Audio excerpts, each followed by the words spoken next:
മനുഷ്യന്റെ സങ്കല്പമാണ് പ്രാവർത്തികമായിട്ട് നടക്കുന്നത്. ഈശ്വരനെ ആരെങ്കിലും കണ്ടിട്ടുണ്ടോ ഈ രൂപത്തിൽ? നമ്മൾ സ്വർഗത്തിലോ നരകത്തിലോ പോയിട്ടുണ്ടോ? പോയ ജന്മങ്ങളിൽ ആരായിരുന്നെന്ന് നമുക്ക് വല്ല പിടിയുണ്ടോ? ഇല്ലല്ലോ.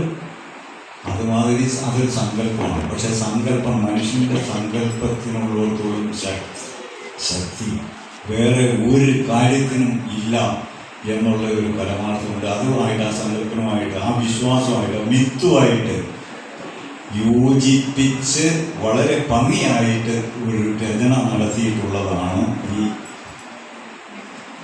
ഈ കവിത മത്സ്യഗന്ധി എന്ന് പറയുന്നത്. മാരനെ കാണുന്ന മാത്രയിൽ വിലാസവതിയായി പുഞ്ചിരി തൂകി നിൽക്കും. പിന്നെ താമരത്തണ്ട് പോലവൾ അവൻ്റെ മാറിൽ മയങ്ങും. എത്ര അത് കണ്ടിട്ട് പാർവണ ശശി അത് കണ്ട് നാണിച്ച് മുഖം മറയ്ക്കും.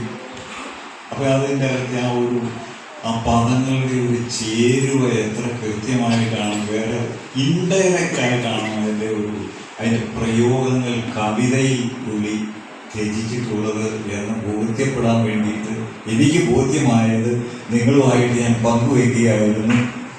നേരം എന്ന് പറയുന്ന ഒരു കവിത. നേരം പോക്കിനായുണ്ടൊരു നേരം, നേരം പോക്കാനായി ഇല്ലൊരു നേരം. ഒരേ വാക്ക് രണ്ടു തവണ പറയുമ്പോൾ ഒരക്ഷരത്തിൻ്റെ വ്യത്യാസത്തിൽ അതിൻ്റെ അർത്ഥം വ്യത്യസ്തമായ രീതിയിൽ ആപ്ലിക്കേഷൻ നടത്തിയിരിക്കുകയാണെന്ന് പറയാം.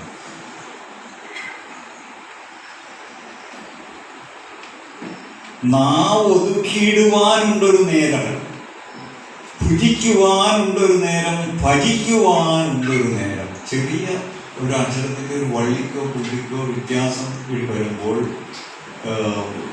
വരുന്ന അർത്ഥത്തിൻ്റെ ഒരു വ്യത്യാസം അറിഞ്ഞതാകെ കടുകോളം, അറിയാനുള്ളത് കടലോളം എന്ന് ഈ ഉള്ളവൻ തന്നെ പണ്ടൊരു സാധനം എഴുതിയിട്ടുണ്ട്. അത് അവിടെയാണ് ആ രണ്ട് അക്ഷരങ്ങളുടെ വ്യത്യാസത്തിൽ വരുന്ന ഒരു അർത്ഥ വ്യത്യാസം ഏതായാലും നമുക്ക് ബോധ്യം.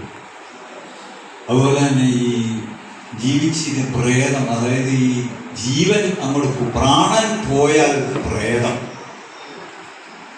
പിന്നെ പറയണത് ബോഡിയും അല്ലേ. ഒരാൾ നമ്മൾ മരിച്ചെന്ന് പറഞ്ഞു കഴിഞ്ഞാൽ ബോഡി എപ്പോഴാണ് തന്നെ, ശവസംസ്കാരം എപ്പോഴാണ് തന്നെ, പ്രേതം സംസ്കരിക്കുന്നത് എപ്പോഴാണ് ആലോചിച്ച് ചോദിക്കും. ആ ഒരു സെക്കൻഡ് കഴിഞ്ഞു കഴിഞ്ഞാൽ പ്രേതമായി പ്രാണൻ എന്നത് മാറിയാൽ നിങ്ങൾ ക്ഷമ നശിപ്പിക്കുന്നത്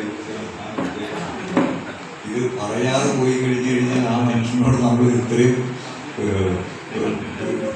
നമ്മൾ ഒരു അപരാധം വേറെ ഇല്ലെന്ന് എനിക്ക് തോന്നുന്നത്. കാരണം ഇത്രയും നല്ലൊരു ബുക്ക് എഴുതിയിട്ട് അത് വായിച്ച സ്ഥിതിക്ക് അതിനെക്കുറിച്ച് ഒരു രണ്ട് വാക്ക് നിങ്ങളുമായിട്ട് പറഞ്ഞ് പങ്കുവയ്ക്കില്ലെങ്കിൽ അത് ഒരു വലിയ നഷ്ടം സംഭവിക്കും എന്നുള്ളതാണ് എൻ്റെ ഒരു യാഥാർത്ഥ്യം.